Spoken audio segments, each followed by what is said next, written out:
Welcome back. It's still Rubbing Minds this Sunday afternoon. And of course, we're going straight into a topic that has been on the minds of a lot of people over time. And it has taken different forms, different dimensions. But the question still remains, how well can you survive or exist without your social media handle? We have Facebook, Twitter, Instagram, Snapchat, and the list goes on and on and on.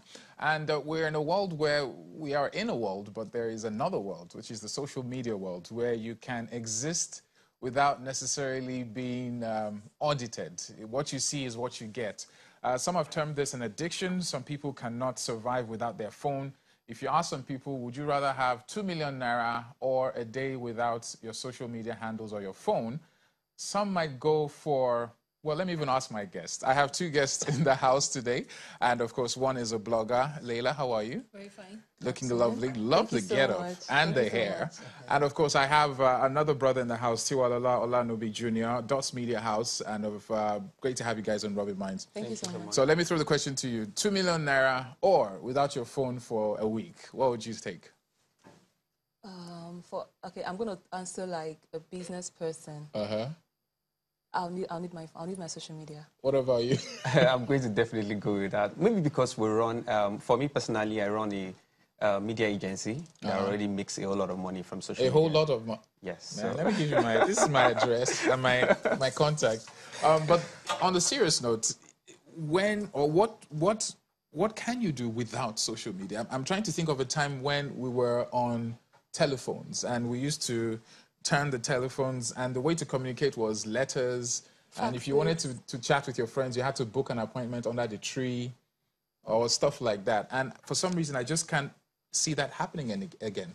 How much damage do you think the social media has caused, if at all? Let me start with you, Leila. When it comes to personal relationships, we cannot deny the fact that social media has killed most of it. I know friends that would go to a bar, like men, they'll go to a bar, like hang out with their friends, and it's a rule that they have this basket, everybody drops their phone in it.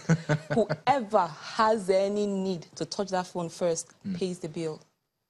Some might argue that it actually makes the conversation or the outing more interesting and richer. Of course, without your mobile phones, yes, of course, because finally you get to talk, meet your person, and you guys get to have like a heartfelt conversation. It's much more, you have much more meaningful conversations in person than just fiddling with your phone all the time. Some might argue that there are also meaningful conversations online. On social media. There are. Truthfully, there are. Because on social media, you're able to not, as in at the same time, like, okay, like today, if you have a question, like you're somewhere and you want to find out the traffic on a particular part of Lagos, just go on Twitter. Ask that question. You have a lot of people rushing in to tell you, it's clear, or it's not clear, I don't enter there, or, you know, this. Unlike where, if there was no social media and you needed to go somewhere and you're not sure of the traffic situation there, and you call a friend and you're like, I'm not there, I don't know how it is. I don't know if you understand. Now, this is the good side of social media. Well, what is the bad side? Let me go to Lola. I think that, to start with, life was way more simpler and meaningful without social media. Because now, like, it's just impossible. Like, you go out, like, you're on a date, you're spending so much time on your phone, or like, sometimes I'm in the office, I'm actually working. I'm supposed to spend 1 hour making a document, and maybe I get bored in between, I pick up my phone, and without knowing it, I spend 45 minutes on it. So it has the bad side, but looking at it, I think the advantages is way more than the disadvantages, because now, you actually don't have to go very far before getting news. You actually don't have to, you don't have to call anybody to check up on them anymore. Like, sometimes I call my friends, maybe after like 2 months, and they're like, oh, you're just calling because you wanted something from me. And I'm like, but I saw your post yesterday and I liked it. And they're like, no, liking it is not. It's not replacing conversations. Yeah, that's the funny thing you should mention conversation. I take it you're married. Yes, I am. You've been married how long now? For 9 years now. 9 years. And you dated how long? A year. Okay, now let me go into the issue of social media and relationships vis-a-vis married or people are dating. How did it affect your relationship from then till now with your partner? You could be in the same house, for example, and different rooms, and possibly not talk to each other, but you communicate. Through WhatsApp. Through WhatsApp. It doesn't happen to me, but I know families that I know families that they are on the dining table. Yeah. Husband is at the end here, wife is at the end there, and they're communicating through WhatsApp. Isn't that the whole essence of talking, to communicate, or is there more? Yes, I think social media has complicated it. It has. It really has. Trying to communicate through social media now, it's too much. It has made everything complicated. Actually. Has it? Some have the school of thought that the way you have a gun, if I put a gun here on this table, it's just a gun. For it to be dangerous, someone needs to pick it up and pull the trigger. So some of the opinion that social media, it's just there. It's people that make it. Whether good or as in yes, truthfully, that's the truth. That's the truth. Do you agree with that? I totally agree, because social media is something that you can actually use for your own good, like for business people. You cannot do without social media. Social media is free advertising, free, and it's for free, and you can actually come as in like.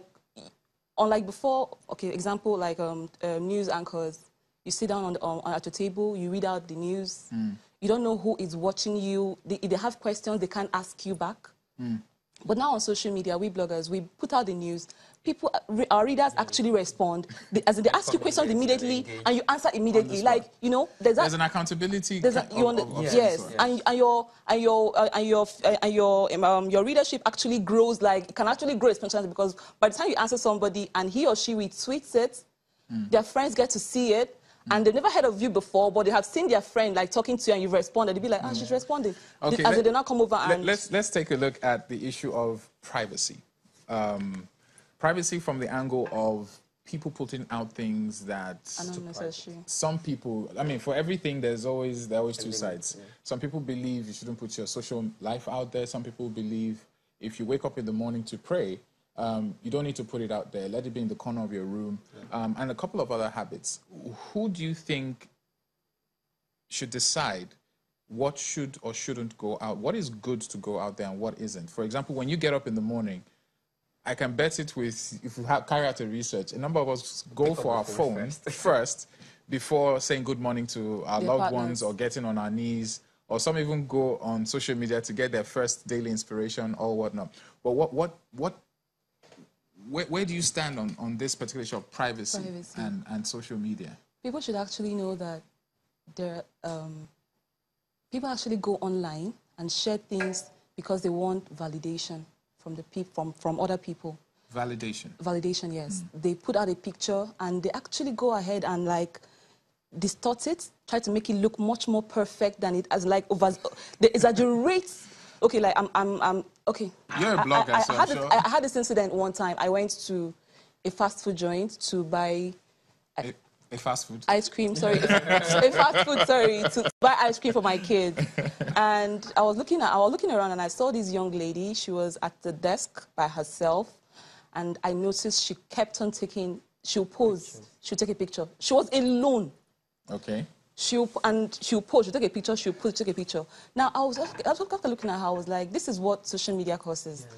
Like, so what's wrong with that? What's wrong with that? No, I feel like she's trying to, the way I read it. Pressurizing herself, like, you think trying to put a picture that she is somewhere enjoying herself, and instead of actually enjoying herself. And then she's, and again, they could actually lie and go like, as in that, you know, as in they could actually lie and tell you that what they bought was 50 million or something like that, whereas it is not true. They make the pictures. Of course, she had some pimples and all of that, but they make it look so perfect. My opinion.